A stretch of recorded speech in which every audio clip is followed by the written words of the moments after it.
ओम नमः शिवाय। सावन के व्रत शुरू हो रहे हैं, जो कि पहला सोमवार 14 जुलाई से शुरू है। इस व्रत की क्या महिमा है और सावन शिव जी को इतना प्रिय क्यों है और क्यों सावन के व्रत करने चाहिए, इन सभी प्रश्नों का उत्तर मैं आपको देना चाहूँगी।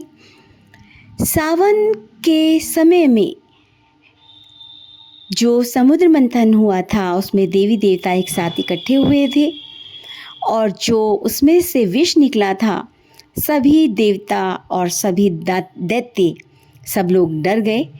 तब जग की भलाई के लिए महाकाल ने, हमारे भगवान शिव जी ने उसको कंठ में धारण किया था। और इसी महीने माँ पार्वती ने शंकर भगवान को पति रूप में पाने के लिए कठोर तपस्या की थी। तो जिस किसी के भी विवाह में अड़चने आती हैं या जीवन की कठिनाइयों से जूझ रहे हैं, आर्थिक, मानसिक, शारीरिक जो भी जीवन में कठिनाइयां हैं, वह सावन के व्रत करने से सही हो जाती हैं। यहाँ तक भी कहा जाता है कि इसी महीने पहली बार अपने ससुराल शिव जी आए थे और जब पृथ्वी पर शिव जी आते हैं तो सभी जनों का कल्याण करते हैं। तो जब शिव जी का आगमन इस महीने होता है तो सभी लोग एक प्रसिद्ध तीर्थ स्थान से जल लेकर दूसरे तीर्थ स्थान पर या अपने जो जितने भी शिवलिंग हैं उन पर जलार्पण किया जाता है। तो ऐसी मान्यता के अनुसार भगवान शिव इन 4 महीनों के लिए पूरा पृथ्वी का भार अपने ऊपर लेते हैं। उसका जो भी लालन पालन करना होता है वह सब शिव जी संभालते हैं।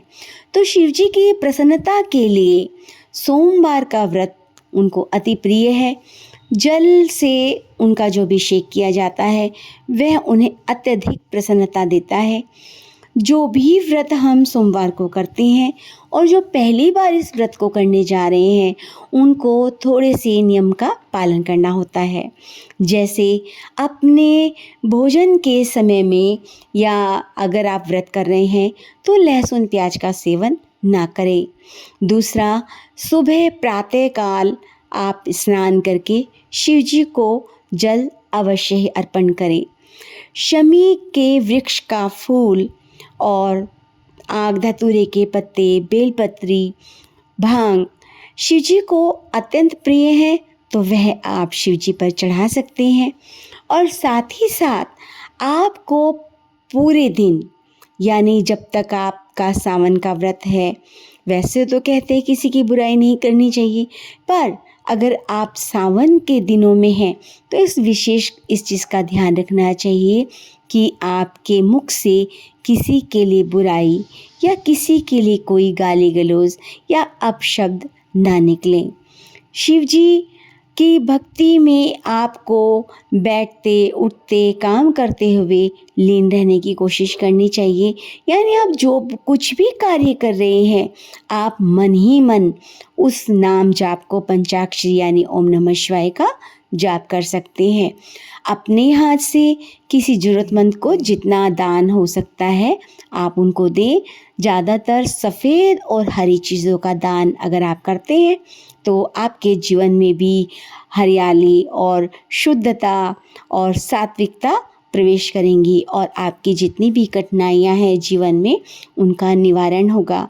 शिव जी की कृपा आप पर बनी रहेगी।